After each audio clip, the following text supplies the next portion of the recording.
Pastinya yang paling kena itu ketika kita jaga upacara, ya Mar ya. Karena kayak itu tuh adalah part paling enak dan part paling seru.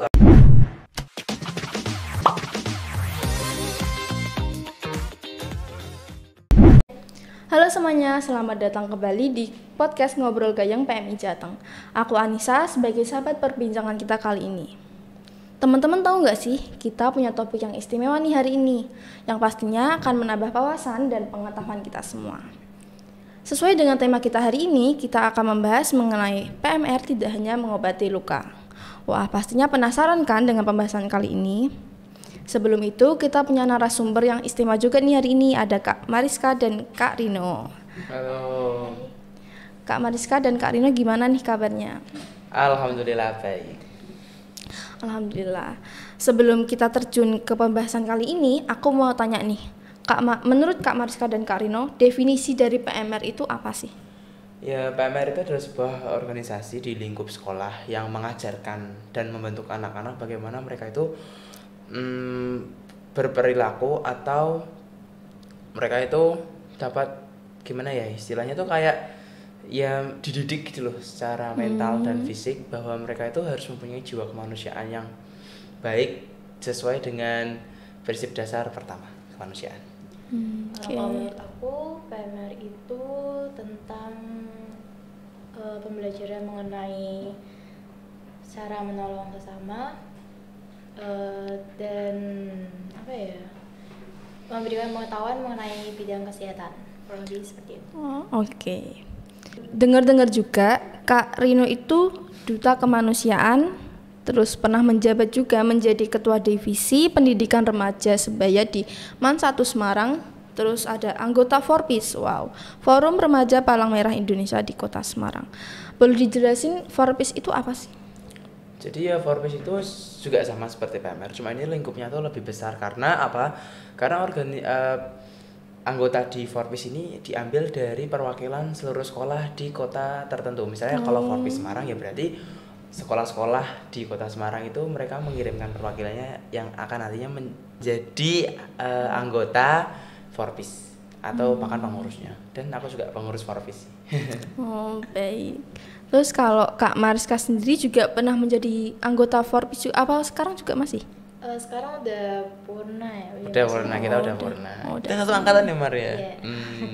Terus juga pernah jadi ketua PMR di SMK Negeri 2 Semarang. Oke. Kita langsung aja masuk ke topik kita kali ini. Aku mau tanya nih, kegiatan dan tugas apa aja yang pernah dilakuin selama menjabat menjadi anggota PMR? Kalau aku ketika menjadi anggota PMR di MAN tuh yang pastinya yang paling kena itu ketika kita jaga upacara, ya Mar ya. Karena kayak itu tuh adalah part paling enak dan part paling seru karena enak, adem di belakang, nggak ikut baris. Ya kita cuma ikut ya nggak sumpah-sumpah. Enggak sih kalau baris di MAN tuh nggak sumpah-sumpahkan sih. Kan udah itu Mar, udah kayak diatur panjangnya gini kan pakai tangan itu apa namanya tegak gerak. Nah itu kan nggak mungkin lah kita sumpah kan gitu. Dan kalau aku di PMR itu sebagai kan ketua divisi PRS ya.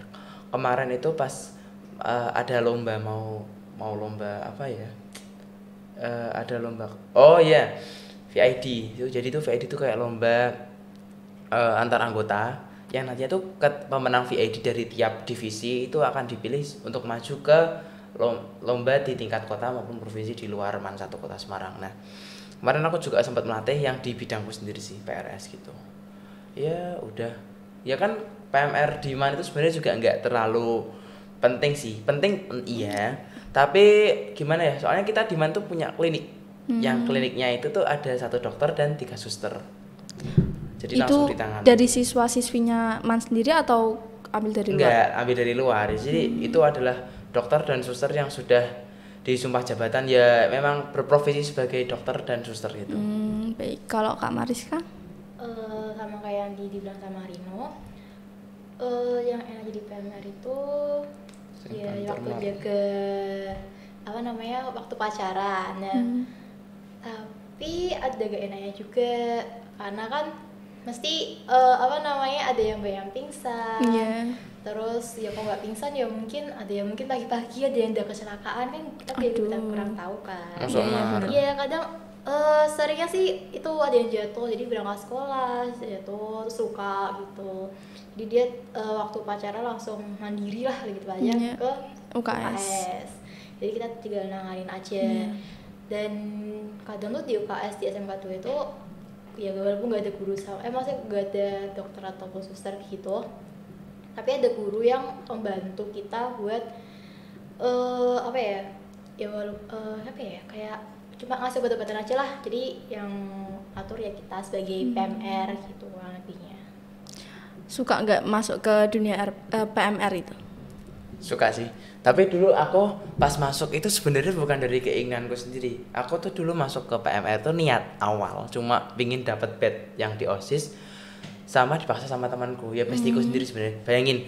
Jadi sebelum pelantikan itu kan kayak ada dikasih materi-materi dasar kayak Mars PMI, terus 7 dasar prinsip harus apa dia dan sebagainya lah. Nah, aku itu masuk PMR itu 2 hari sebelum pelantikan. Jadi pas technical meetingnya itu aku baru datang gitu loh, kayak nggak ada persiapan apapun. Sementara tuh teman-temanku yang dari luar kelas tuh kayak mereka tuh udah tahu buku catatannya udah penuh, bahkan buku catatanku aja belum disampul. Tuh, sebelum itu nggak ada seleksi gitu ya? Biasanya sih nggak ada. Oh nggak ada. Jadi, langsung. Langsung bermateri terus langsung dilantik gitu. Selanjutnya bagaimana PMR berperan dalam upaya penyuluhan kesehatan di masyarakat? Kalau dari aku sendiri, penyuluhan kesehatan di masyarakat itu biasanya sosialisasi. Sosialisasinya mungkin kita ngundang dari puskesmas ataupun kita ngadain sendiri seperti donor darah, atau sosialisasi itu biasanya tentang pendidikan remaja sebaya. Ya kurang lebih kayak HIV terus. Tapi kadang emang itu aja nggak sih materinya, kayak puskesmas itu cuma ya HIV, AIDS itu apa lagi gitu. Ya udah kayak itu aja. Ada juga. Narkoba. Iya, juga ada. Tapi kalau dari lingkup PMR-nya sendiri itu pernah diundang sama puskesmas buat penyuluhan mengenai stunting dan gizi. Makan siang gratis Enggak dong, beda ya. Beda ini kesehatan bukan politik. Ya lebih kayak gitu aja sih penyuluhannya. Oke. Langsung aja lanjut ke pertanyaan selanjutnya ya. Apa aja kegiatan sosial yang biasa dilakukan oleh anggota PMR di luar kegiatan pengobatan luka? Kalau di MAN 1 itu kegiatan sosialnya apa ya? Ya kayak kita pas itu penggalangan dana ketika banjir di Demak itu. Kita kadang ini kalau di MAN itu kalau ada kayak suatu bencana itu, jadi kita langsung kolaborasi sama OSIS dan MPK. Jadi PMR, OSIS dan MPK itu bergerak langsung untuk menarik penggalangan dana di tiap-tiap kelas. Dan bahkan kalau di PMR itu kayak siapa yang mau memberikan tambahan seperti baju, pakaian atau sembako itu bisa langsung diserahkan ke PMR dan bakal kita kumpulin di basecamp PMR gitu sih. Terus apa lagi ya? Apa sih Mar? Kegiatan sosial ki? Ya mungkin panti asuhan pernah nggak? Kan nggak pernah panti asuhan. Donor darah? Enggak. Oh ya, donor darah itu biasanya setiap 3 bulan sekali kita adain sih. Dan antusias siswa MAN itu kalau ketika donor darah itu kayak seneng banget. Karena apa? Bahkan aku pribadi itu juga seneng banget donor darah ya. Itu sih dapat jajan sama dapat itu ya. Nanti kita setelah dapat jajan tuh nanti kita ke kantin, kita ibu minta air panas gitu. Itu kayak bakal kenangan banget sih. Aku udah 2 kali donor darah di mana? Harusnya nggak pernah. Pernah tau. Pernah tau? Menang aku. Soalnya itu baru pertama kali aku donor. Kalau di PMR SMK 2 itu biasanya bakti sosial seperti memberikan makanan di jalan ya, kayak apa ya, memberikan waktu puasa gitu ya, juga. waktu puasa juga, kadang hari biasa juga. Nek gitu kan. berarti Takjil ya, takjil. berarti aku juga ada Mar. Kemarin juga buka, tapi aku nggak diajak. Ya, Karena enggak karena yang main itu yang bergerak itu adik kelasku. Kan saya sudah purnah dan punah. Enggak sih, aku hanya menghandle aja waktu itu. Oh gitu. Jadi juragannya gitu ya, Iya. komandannya gitu ya. Oh. Aku nggak nyuruh-nyuruh aja gitu. Dan memberikan apa ya, kegiatan lah buat mereka, maksudnya biar mereka nggak itu aja gitu kan. Dan selain bansos tuh ada donor darah juga di SMK 2. Ya itulah, setelah pandemi itu baru pertama kali diadain tuh ya waktu angkatanku. Itu pun juga menurutku juga terkenang banget sih buat aku, soalnya itu juga apa ya, pengalaman pertama kali aku ngehandle donor darah itu sendiri, dimana aku yang ngadain dan aku yang persiapin semuanya dibantu sama anggota-anggota yang lain. Itu aja sih kurang lebihnya. Oke. Selanjutnya, bagaimana PMR berkontribusi dalam penanggulangan bencana dan keadaan darurat? Kayak misalnya tadi yang apa di Demak itu yang banjir, penggalangan dana itu. Ya udah sih. Ya enggak, maksudnya kayak ketika kita ada bencana kita tuh langsung harus kayak gercep gitu.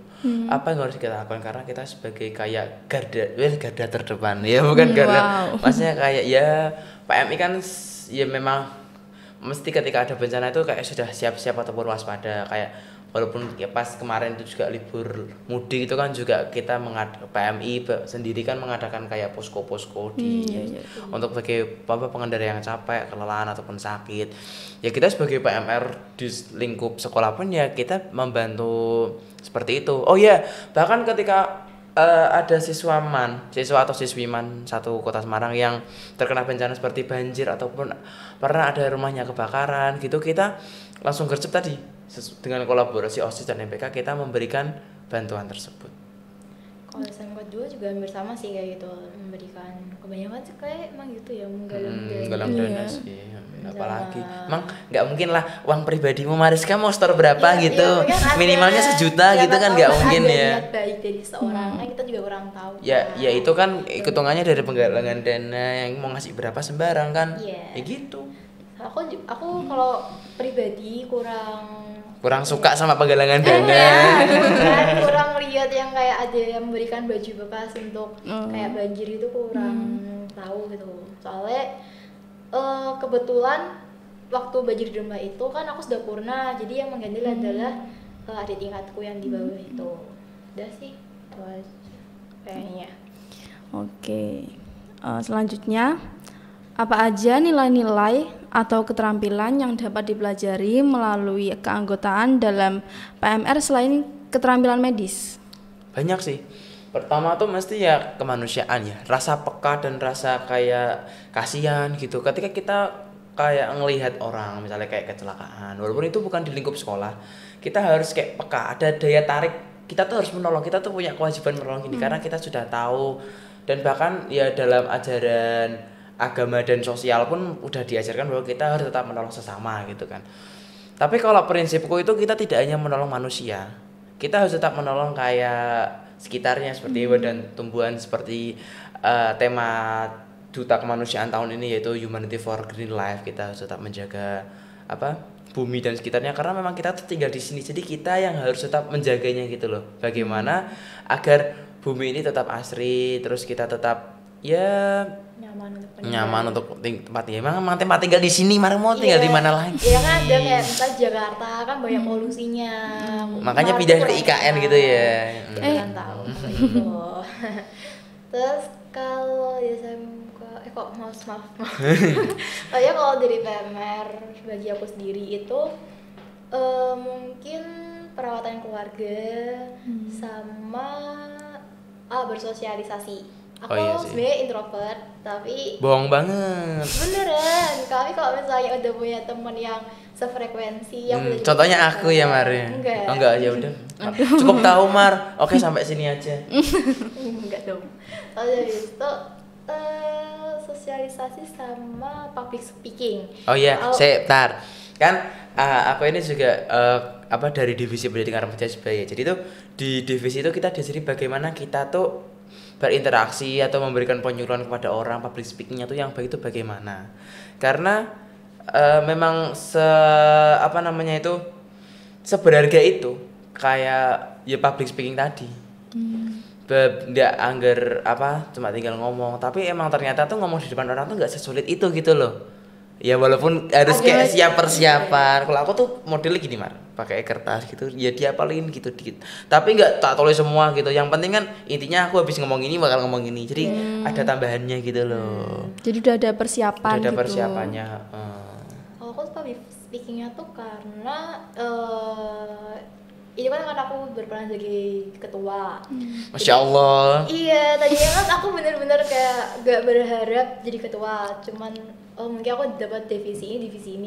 Tapi ternyata ada kakak kelas yang milih aku menjadi seorang ketua, dan mau gak mau kan aku harus belajar public speaking. Gimana caranya aku bisa menyampaikan apa yang aku mau pada mereka supaya mereka bisa menjalankan visi dan misi yang aku punya.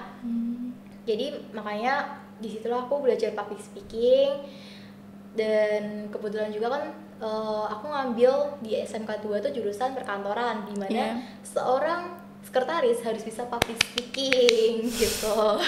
Jadi apresiasi Marwah perkantoran. Dan ya di Forbes juga tuh kita ketemu kayak orang-orang yang ternyata wah public speaking kita udah lebih jago dari kita, jadi kita bisa kayak ngambil, bahkan tuh menurutku ya ilmu di Forbes itu bahkan lebih banyak daripada ilmu di PMR, karena kita bisa saling tukar pengalaman dengan misalnya sekolah-sekolah yang lebih tinggi seperti SMA 1, SMA 3 yang nilai akreditasinya lebih tinggi. Jadi kan ya memang setiap sekolah tuh baik, cuma ya ada sekolah yang siswanya itu ada yang lebih baik gitu loh dari itu.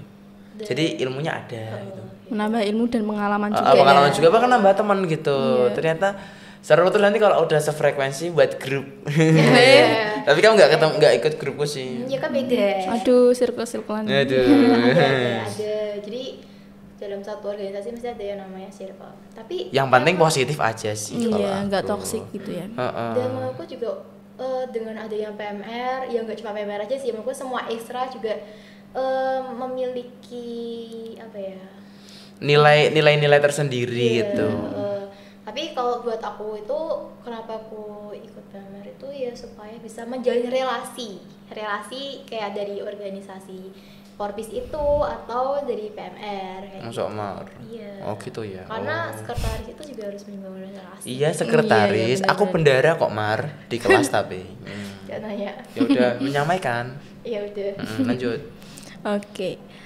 Bagaimana PMR bekerja sama dengan organisasi lain dalam menjalankan misinya? Jadi kayak tadi sama OSIS sama Paskibra atau bagus. Pramuka.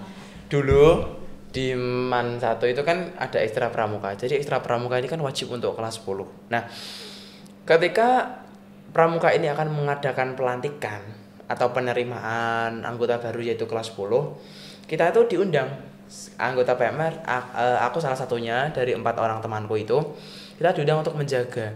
Bahkan menurutku tuh acara itu lebih capek daripada acara kayak kegiatan PMR biasa, karena kita harus standby. Ketika misalnya anggotanya tidur, kita berjaga sama anak-anak pramuka yang lain. Bahkan nggak hanya pramuka dan paskibra, pramuka dan PMR, bahkan pramuka itu juga menggabungkan antara ekstra pramuka, PMR, dan paskibra. Jadi yang punya acara itu pramuka, lalu dari paskibra itu yang mengajarkan tentang baris berbarisnya, dan kita dari PMR dari sisi kesehatan jika terjadi hal-hal yang tidak diinginkan ketika acara berlangsung. Oke. Kalau di SMK 2? Kalau di SMK 2 itu biasanya bekerja sama pramuka, OSIS, dan guru-guru.